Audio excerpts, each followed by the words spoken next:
최운희 수기 첫 관광. 다음날 오후 김학순이 내 방으로 올라오더니 말했다. 오늘은 평양 구경 가시는 날입니다. 나는 강혜령, 김학순과 함께 전날처럼 두 대의 벤츠에 나눠 타고 평양 쪽으로 향했다. 한참 달리다가 차가 어떤 고개 위로 올라서자 오른쪽 언덕 위에 젊은 남녀가 날개 달린 말을 타고 하늘 높이 달리는 동상이 보였다.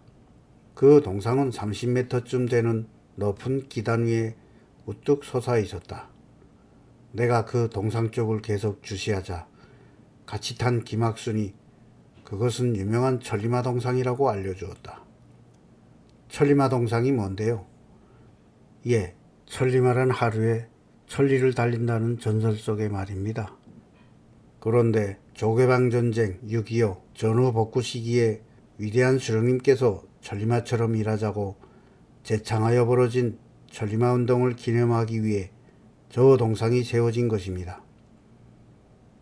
그러면서 그녀는 그 당시에는 제대로 된 중장비 크레인이 없었기 때문에 천리마 동상을 기단 위에 올려놓는데 큰 애를 먹었다고 회상했다. 어느새 차는 대동강이 저만치 허리를 감고 흐르는 언덕 위에 우뚝 솟아 금빛 광채를 번쩍이는 거대한 동상 앞에 이르렀다. 동상 양옆에는 혁명투사들이 군상 조각이 붉은 대리석 깃발을 배경으로 웅장하게 세워져 있다.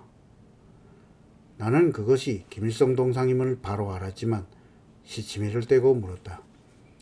어머나, 저게 누구의 동상입니까? 위대한 수령 김일성 동지의 동상이지요.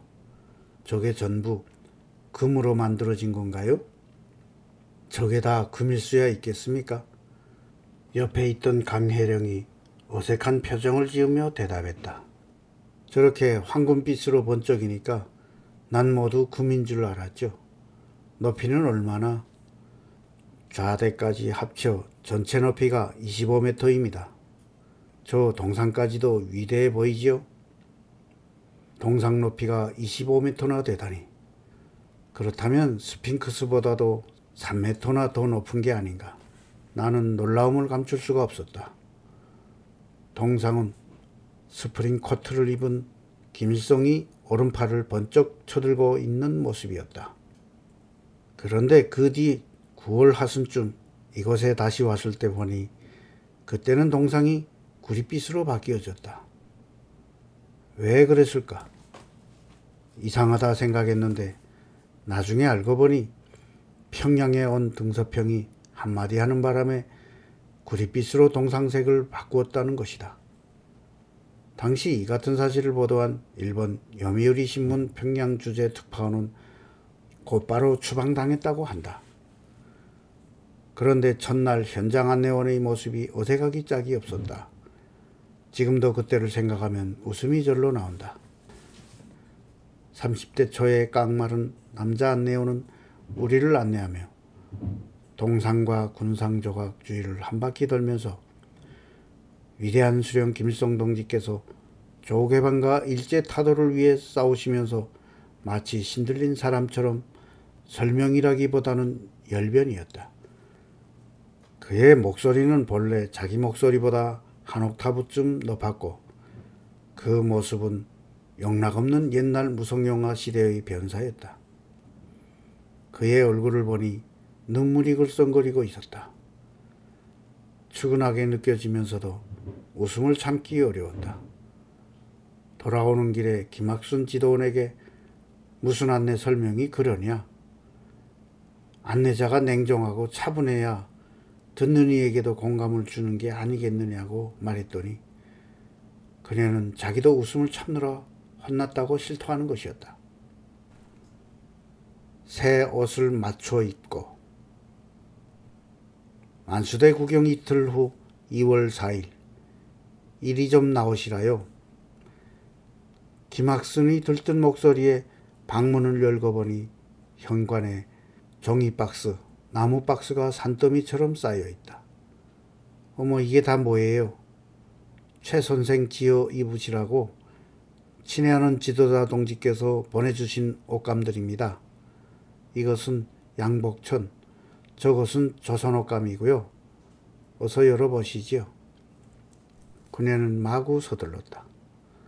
상자수는 모두 40-50개나 되어 보였다.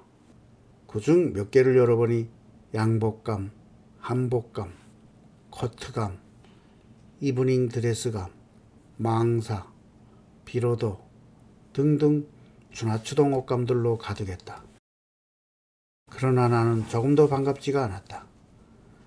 끌려올 때 입었던 것과 홍콩에서 쇼핑한 2가지 옷밖에 없는 나로서는 그때 옷감이 기괴한 형편이었지만 산더미 같은 옷감을 보니 반갑기보다는 이거 어쩌나 큰일 났구나 하는 좌절과 절망감이 나를 짓눌렀다.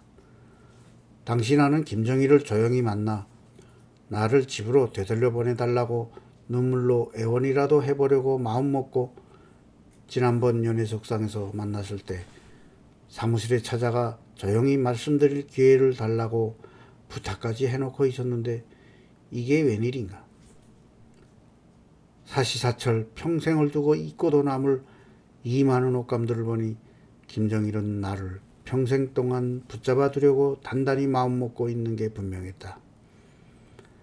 나는 이 많은 옷감들이 필요 없다며 그냥 뒤로 물러섰다. 필요 없어요. 하나도 필요 없어요. 김학수는 뜻밖이라는 표정이었다. 아니, 친애하는 지도자 동지의 배려와 은덕을 거절하십니까? 아무한테나 이러시는 거 아닙니다. 받아두시면 유용하게 쓰실 때가 있습니다. 할 수 없이 나는 내가 좋아하는 검은색 계통의 캐시미어 등 코트감과 양복감, 양장감 등 10벌 정도를 골랐다. 그리고 회색, 분홍색 계통의 한복감을 15벌쯤 고르고 나서 나머지는 되돌려 보내라고 말했다. 내가 한복감을 이처럼 많이 고른 것은 내 나름대로 계산이 있어서였다. 북한 여성들이 늘상 입고 다니는 한복은 너무도 볼품이 없고 어색한 것이었다. 치마는 무릎 밑을 약간 내려오는 반치마가 대부분이고 TV에 나오는 가수나 합창단원이 입고 있는 치마는 반치마도 긴 치마도 아닌 엉거주춤한 치마였다. 속된 말로 한복이 북한에 와서 고생께나 하는구나 하고 마음속으로 되뇌었다. 그래서 나는 마음을 다시 고쳐먹고 이런 모양 저런 모양으로 한복을 만들어 입고 북한 여성들에게 한복이란 이렇게 입는 법이다고 본보기를 보여주기로 했다. 다음날 한복 전문 아주머니 한 사람과 양복 전문 여자 재단사 한 명이 내 숙소로 찾아왔다. 이들은 사무각 숙소에 자리 잡고 의류 공장이라도 차린 듯 밤낮 없이 내 옷 찢기에 여념이 없었다. 오랜 바느질 경험을 가졌다는 한복 아주머니는 40세가 조금 넘어 보였다. 그녀는 내가 시키는 대로 여러 가지 디자인의 한복을 만들었다. 나는 이것에 온 이래 너무 사람이 그리워 여자들을 보면 말을 붙여 보고 싶었었다. 하루는 한복 아주머니에게 고향이 어디냐고 물어보았다. 제주도에서 왔다는 대답이었다. 어머, 그래요? 언제 오셨어요? 나는 반가워서 물었다.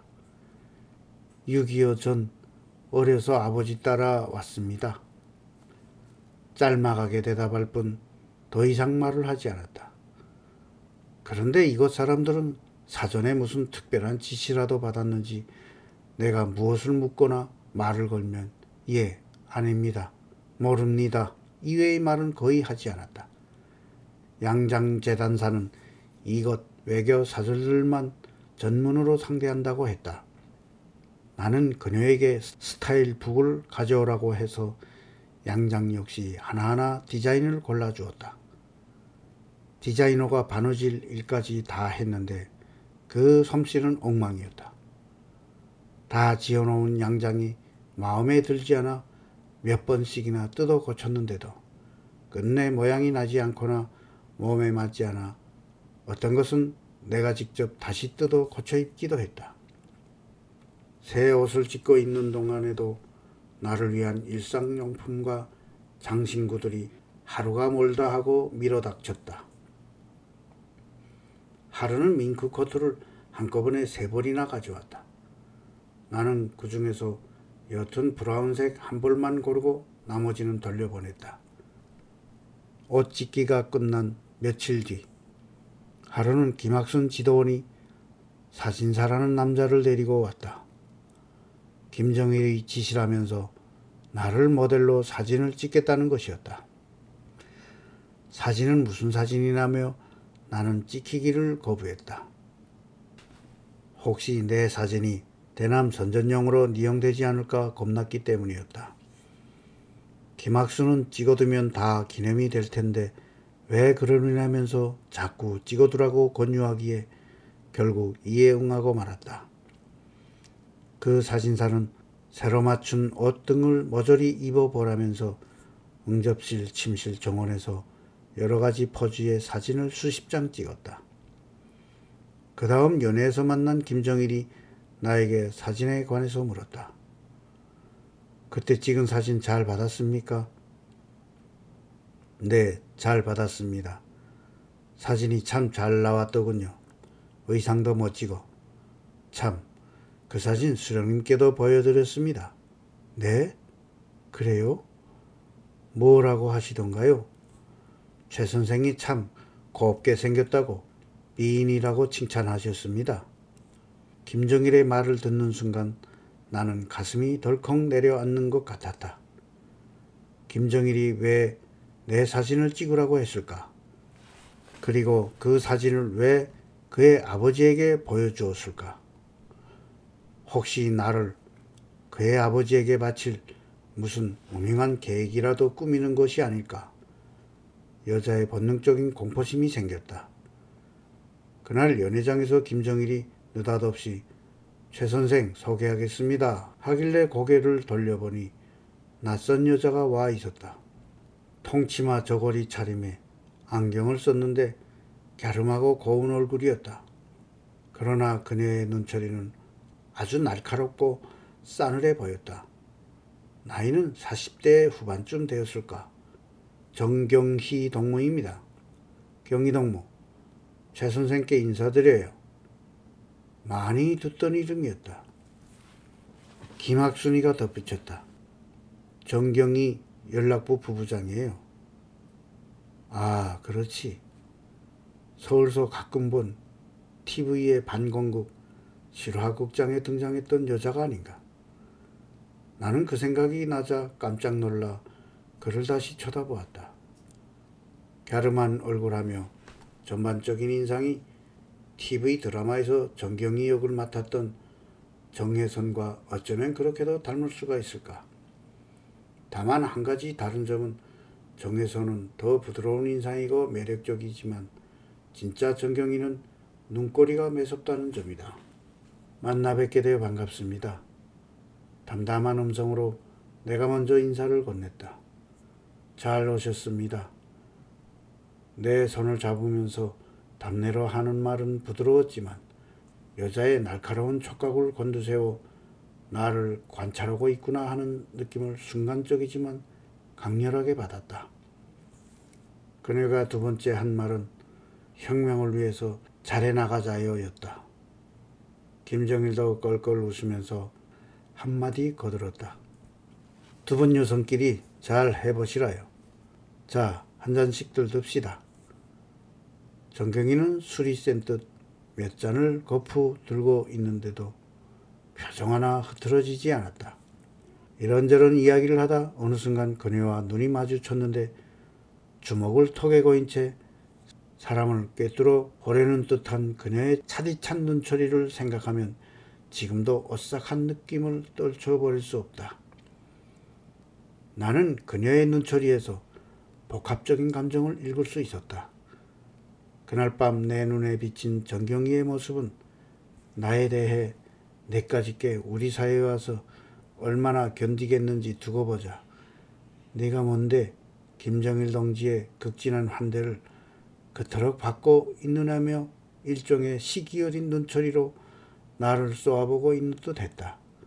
아주 기분 안 좋은 자리였다. 다음날 김학순이 내 방으로 오더니 강 부부장이 평양에서 좋은 선물을 가져왔다면서 응접실로 빨리 나오라는 것이었다. 강혜령은 최동지 일생의 기념이 될 좋은 선물입니다. 이것은 보통 아무에게나 있는 일이 아니요. 정말 영광스러운 일이요. 자, 보십시오. 하면서 배가 불룩한 봉투 2개를 내놓았다. 나는 그중 하나를 열어보았다. 거기에는 내가 처음 남포에 내렸을 때 찍지 말라고 부탁했는데도 마구 찍은 김정일과 나와 악수하는 장면의 사진이든 그날 찍은 몇 장의 사진들이 나왔다. 다른 봉투에는 그 후 만수대 예술극장에서 찍은 것과 식사 때 찍은 사진 등이 들어있었다. 그때 나는 무엇을 갖다 준들 영광일 수도 없고 기쁠 수도 없었다. 그 후에도 나의 사진을 계속 찍어서 가져왔다.